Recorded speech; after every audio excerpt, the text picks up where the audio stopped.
The wind whispers through the dry grass, carrying stories of survival and loss. Listen closely.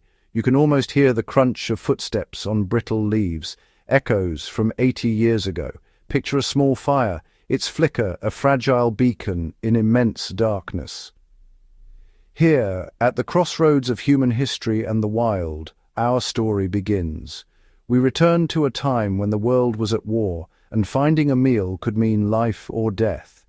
For many, the wilderness became a last hope, a hidden larder when all else failed.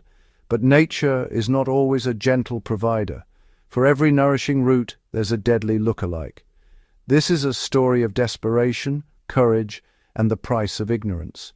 Soldiers and civilians turned to the wild for sustenance, only to find nature's embrace could be as deadly as the enemy. Survival wasn't just about instinct, it was about knowledge. Beneath the grand battles and strategies, there was a quieter struggle, the daily fight for food. In the outback, on battlefields and in bombed cities, millions faced starvation and looked to the land for hope. But the rules of this ancient kingdom were complex, and many were unprepared. The story of wartime foraging is a lesson in hardship, a lesson we must never forget.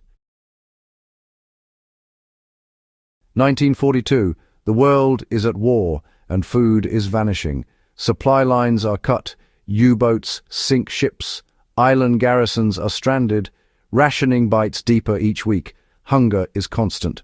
The wild becomes a symbol of hope, freedom from ration books, a chance to survive. For soldiers lost in jungles or families in besieged cities, foraging is a desperate gamble. Australian coastwatchers and Pacific commandos, once their rations ran out, faced a stark choice: starve or risk the unknown wild. Surrounded by unfamiliar plants, they watched animals eat and assumed safety, a fatal mistake. What nourishes a bird can poison a human. On the home front, campaigns like Dig for Victory encouraged foraging, promising bounty in hedgerows and parks. Pamphlets spoke of nettle soup and rosehip syrup, but created a false sense of security. For city dwellers, the line between edible and deadly was razor-thin. The wild offered hope, but also hidden peril. Foraging was not a simple solution, it was a dangerous necessity. The difference between a wholesome mushroom and a deadly toadstool could be a matter of life and death. Many gambled, not all survived.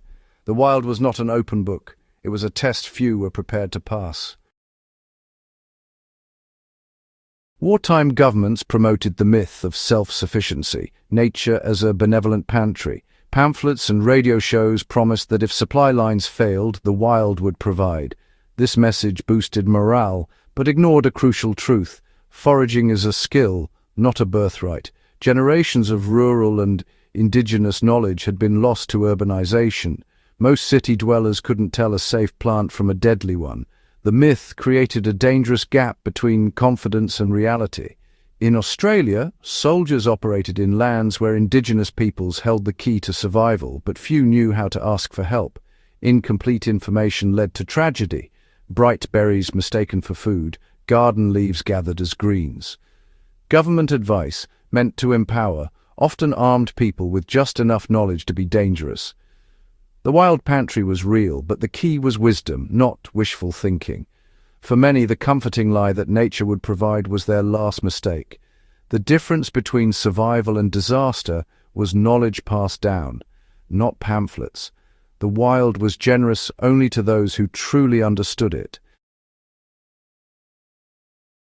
The search for food led many into nature's minefield of hidden poisons. The cycad nut, for example, looks edible, but is deadly unless painstakingly detoxified, a process known only to indigenous peoples. The native cashew's fruit is safe, but its shell can cause severe burns and internal injury. Even familiar foods held danger. Raw kidney beans can cause violent illness. Rhubarb leaves can cause kidney failure. Wartime shortages led some to cook and eat rhubarb leaves, with fatal results. Foxglove, mistaken for comfrey, can cause a fatal heart attack. The nightshade family includes both potatoes and deadly belladonna, one nourishing, the other lethal.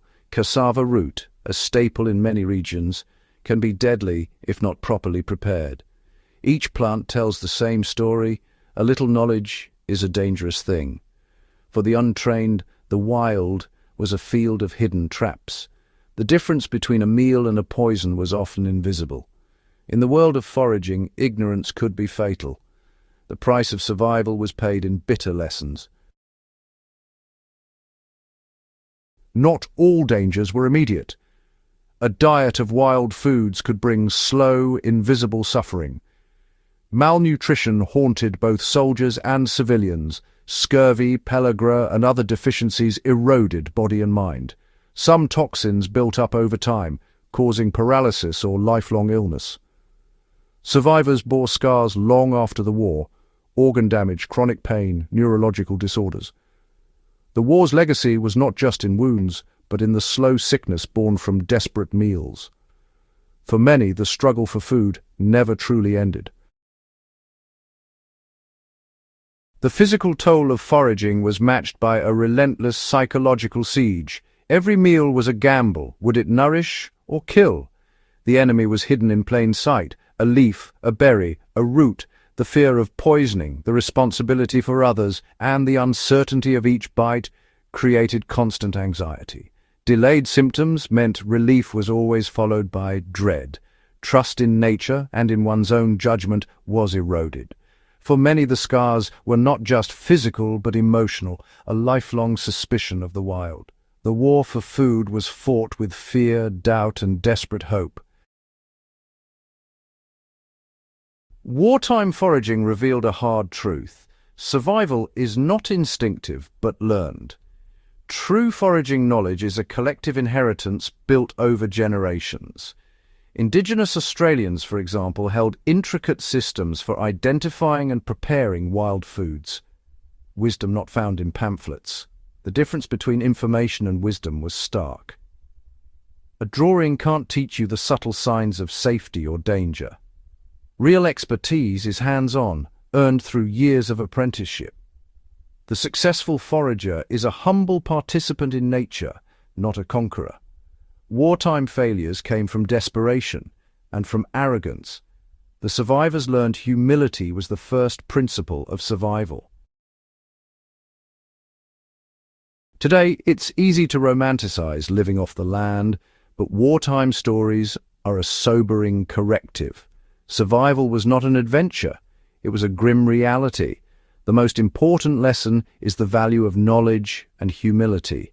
Survivors learned from mistakes, from locals, and from paying close attention to the world around them.